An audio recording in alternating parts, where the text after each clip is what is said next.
ಅದು ಕಾಣಲ್ಲ, ಅಲ್ಲೇ ನೋಡ್ತಾ ಹೇಳ್ತೀನಿ.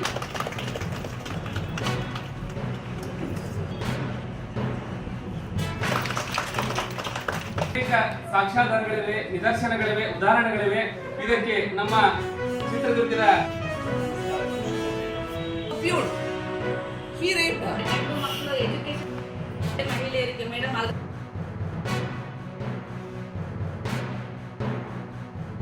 ಇದ್ರ ಬಗ್ಗೆ ನಾವಿಲ್ಲಿ ಇಕ್ವಾಲಿಟಿ ಮಾತಾಡ್ತಾ ಇಲ್ಲ.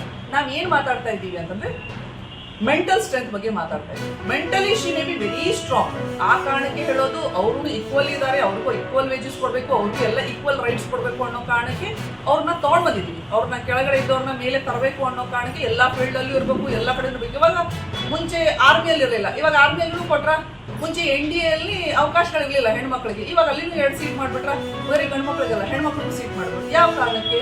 ಸೊ ಅಲ್ಲಿನೂ ಬರ್ಬೇಕು ಅವರು, ಎಲ್ಲಾ ಫೀಲ್ಡ್ ಅಲ್ಲಿ ಎಲ್ಲಾ ಕಡೆನೂ ಅವ್ರು ಇರಬೇಕು ಅನ್ನೋ ಕಾರಣಕ್ಕಿದೆ.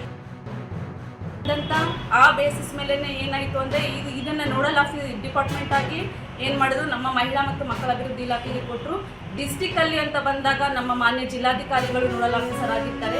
ಅವರ ಒಂದು ನೋಡಲ್ ಆಫೀಸರ್ ಅಧಿಕಾರಿಯಾಗಿ ಆ ಪ್ಲೇಸ್ ಅಲ್ಲಿ ಯಾರು ಹೆಣ್ಣು ಮಕ್ಕಳು ಇರ್ತಾರೆ ಅವರು ಮೇನ್ ಆಗಿ ಅಧ್ಯಕ್ಷ ಸ್ಥಾನ ಇರ್ತಾರೆ. ಅದ್ರ ಜೊತೆಗೆ NGOದಲ್ಲಿ ವರ್ಕ್ ಮಾಡುವಂತ 2 ಹೆಣ್ಣು ಮಕ್ಕಳು ಅದರಲ್ಲಿ ಇರ್ಬೇಕಾಗತ್ತೆ. ಆಮೇಲೆ ಅದ್ರ ಜೊತೆಗೆ ಒಬ್ರು ಲಾಯರ್ ಇರ್ಬೇಕಾಗತ್ತೆ.